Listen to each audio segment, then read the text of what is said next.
이번 의혹 일파만파 커지고 있습니다. 해당 의혹을 보도했던 전혁수 뉴스포스 기자를 연결해서 얘기를 좀 들어보도록 하겠습니다. 정 기자 나와 계시죠? 안녕하십니까?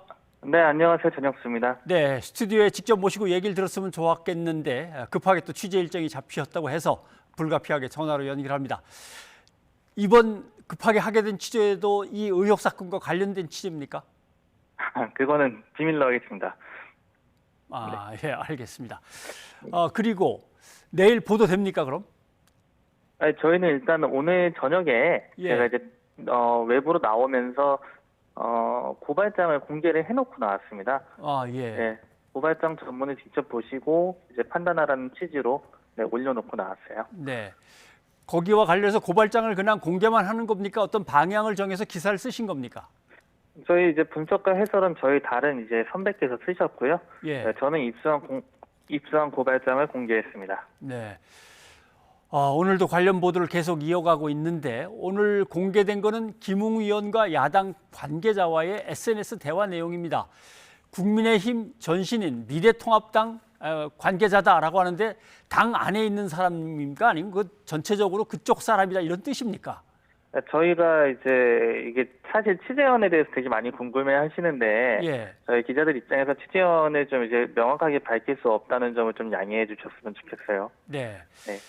아무래도 이 폭로 내용 또 제기된 의혹 내용이 얼마나 진실에 가까운가를 생각하려니까 제보한 사람이 누군가가 자꾸 이제 궁금해지는 거죠. 예, 말씀하신 뜻을 잘 알겠습니다.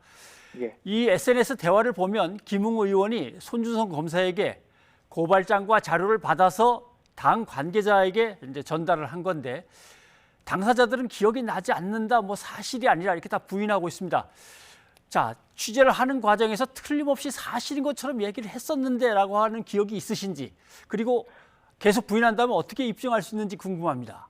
저희가 이제 보도를 9월 2일에 했어요. 예. 그래서 전날 밤에 9시 30분에 제가 이제 먼저 김웅 의원에게 전화를 했고요. 예. 그리고 두 분이 어쨌든 간에 이제 그 고발장과 증거 자료 그리고 실명 판결문을 주고 받으신 분들이기 때문에 이 두 분이 이제 전화를 동시에 해야 된다고 저희는 생각을 했어요. 예. 그래서 손준성 검사님 같은 경우는 저희 윤진희 선배께서 전화를 했고요.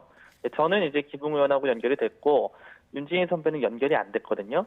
그 상황에서 제가 김웅 의원에게 이 고발장이 넘어와서 당에 전달이 됐는데 이 어찌된 일이냐고 여쭤봤어요. 예. 여쭤봤고 이제 김웅 의원은 처음에는 자기가 썼다.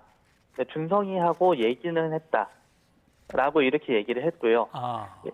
그리고 그 다음 날 아침에 이제 그날 이제 김웅 의원이 기차를 타고 서울로 상경하는 길이라서 이게 조금 이제 음질이 좋지 않았거든요. 그리고 기억이 안 난다는 부분이 많다고 하셔서 다시 통화를 했는데 그 자리에서 뭐 최강욱 고발장은 자기가 쓴 게 맞다라고 했는데 이제 김건희 씨 얘기나 이제 한동훈 검사장 피해자 얘기를 하니까 그건 자기가 한 게 아니라라고 정확하게 저한테 말씀을 하셨습니다. 예, 알겠습니다. 국민의힘 특히 윤석열 캠프에서는 이건 정치 공작이다. 허접한 기사를 가지고 문제 삼는 거 말이 안 된다. 이렇게 반발을 합니다. 또 공개한 SNS 대화방도 얼마든지 조작이 가능하다. 이런 주장도 하는데요. 예. 일단은 SNS 방 먼저 말씀을 드리면 이거 같은 케이스는 제가 이제 제보자라고 보기도 사실은 조금 어려운 게 이제 정보를 이제 같이 이제 얘기를 하다가 밥 먹다가 정말 나온 얘기거든요.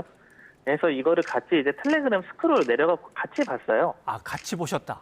네, 같이 봤기 때문에 이거는 뭐 조작의 여지가 일단 있을 수가 없고요. 그리고 그때 당시는 2020년 4월 3일과 8일이고요. 그때 당시에 뭐 미리 1년 6개월 후에 얘기를 뭐 예측을 해가지고 조작을 하나요? 저는 그건 불가능한 얘기라고 생각을 합니다. 예. 제보자가 슬그머니 준 게 아니라 함께 봤던 내용을 다시 자세하게 들으려고 계속 설득을 하신 겁니까? 오히려 처음에는 이제 이거를 이제 검찰 쪽에서 써준 것 같다라고 이제 생각을 하는 것 같길래 저희가 사실 손준성 검사 이름을 처음에 못 봤어요. 그래갖고 제가 오히려 이것만 갖고는 근거가 안 된다라고 얘기를 해줬었고요. 그 이후에 한 달 정도 뒤에 다시 보는 과정에서 알게 된 겁니다. 국민의힘 측은 이런 얘기도 합니다. 고발장의 내용을 보고 이거 시기적으로 맞지 않는다. 예를 들면은 암흑의 검사는 그때 전혀 사회적으로 이슈가 안 되던 얘기인데 거기에 피해자로 적혀 있는 거 보니까 이건 말이 안 된다 이런 주장도 하는데요. 3월 31일 날 이제 검언유착 의혹 보도가 있었고요. 예, 그렇기 때문에 당연히 사회적으로 이슈가 되고 있는 상황이었고, 예. 그리고 이제 고발이라는 거는 뭐 수사를 해서 반드시 뭐 재판을 하고 유죄가 떨어져야 이제 이슈가 되는 게 아니라 고발 자체로도 이제 언론에 굉장히 많은 언론사들이 받아쓰잖아요. 충분히 그런 효과를 누릴 수 있었다고 생각합니다. 예. 결국 이번 의혹 사건의 핵심은 윤석열 전 총장이 당시에 이 사실을 사전에 알고 있었느냐 이게 이제 최대 관건인데 그 부분도 어느 정도 취재가 접근이 됐습니까? 입증할 수 있겠습니까? 그 부분에 대해서는 아직 입증할 수 있는 정도의 수준은 아니고요. 예. 근데 이제 상식적으로 이제 대검의 수사정보정책관이라는 자리가 이제 총장에게 직보를 하는 자리고요. 네, 그리고 제가 김웅 의원 인터뷰를 할 때 김웅 의원이 이제 김건희 씨나 이제 한동훈 검사장 얘기를 하니 검찰 쪽이라는 표현을 쓰세요. 그러다가 예. 한 번은 그건 뭐 윤 총장 쪽에서는 문제 제기를 원했을 수 있다는 식으로 말씀을 하신 것은 사실입니다. 예. 그렇기 때문에 합리적으로 의심해볼 만한 정황은 있다는 정도 수준으로 생각하시면 될 것 같습니다. 김웅 의원이 지금 기억이 안 난다고 하지만 그 긴 SNS 대화를 실제로 했다면 제보자가 누군지는 다 알고 있겠군요. 기억이 난다면. 그거는 이제 뭐 제가 단언을 좀 하기는 어렵고요. 예. 예. 알겠습니다. 취재 뒷이야기가 조금은 더 궁금한데 처음에 취재하자라는 생각을 하게 된 건 무엇 때문에 그랬습니까? 감사했다. 이제 뭐 어쨌든 간에 그런 내용이 있다면 예. 이게 문제라는 거는 정확하게 알겠지 않습니까?